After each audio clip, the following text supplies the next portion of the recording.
Every electric car range chart has one version that quietly beats all the others, and in the updated Audi Q4 family, that car is this one, the Q4 Sportback e-tron Performance.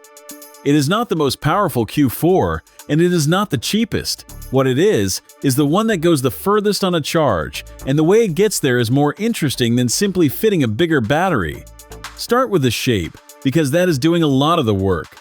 The Sportback takes the regular Q4 and swaps its upright tailgate for a sloping coupe roofline that drops toward the rear. It looks sharper, lower, and more expensive than the standard SUV, but the real payoff is aerodynamic. That smoother roof cuts drag, and lower drag means the car uses less energy at speed.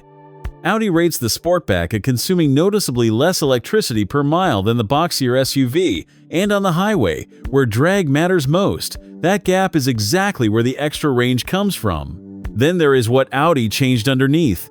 This generation gets a new rear motor and new power electronics that use silicon carbide, a more efficient way of managing the flow of electricity so less energy is lost as heat. Add a new low-friction gearbox oil, that alone can free up a few extra miles in cold weather, and the whole car is about 10% more efficient than before. Put the slippery body and the efficient hardware together, and the result is the headline. In European testing, the Q4 Sportback e-tron Performance is rated at up to 592 kilometers, which is around 368 miles on a single charge. American EPA figures are always stricter, so expect a real-world number closer to the high 200s. But even then, this is the long-distance champion of the whole range. The performance badge here does not mean a hot rod. It refers to a single rear-mounted motor making 282 horsepower and 402 pound-feet of torque, enough for 0 to 60 in a little over 6 seconds. That is brisk without being dramatic, and honestly, that suits the car. This is not trying to be a sports SUV, it is tuned to travel. If detailed breakdowns like this help you pick the right version, subscribe so you catch the next one. Inside, the Sportback shares the Q4's big upgrade for this year, a completely new digital stage with an 11.9-inch driver display, a 12.8-inch touchscreen, and the option of a separate passenger screen, the largest Audi has ever fitted to a car.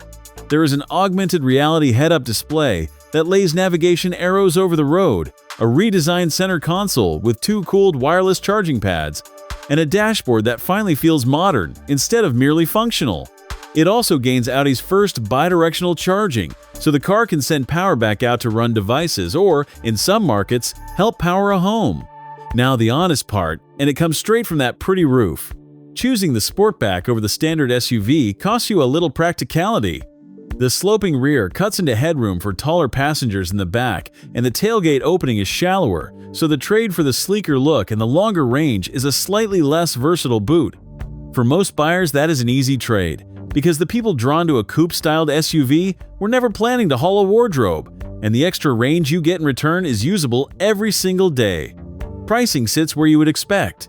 The Sportback commands a small premium over the equivalent SUV, starting around $55,000 in the United States and from 55,450 euros in Germany for the larger battery car.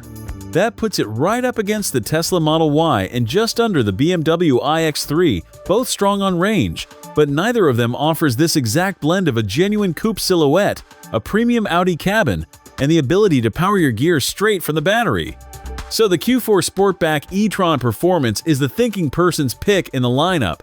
It is the version that looks the best, travels the furthest, and asks only a little practicality in return.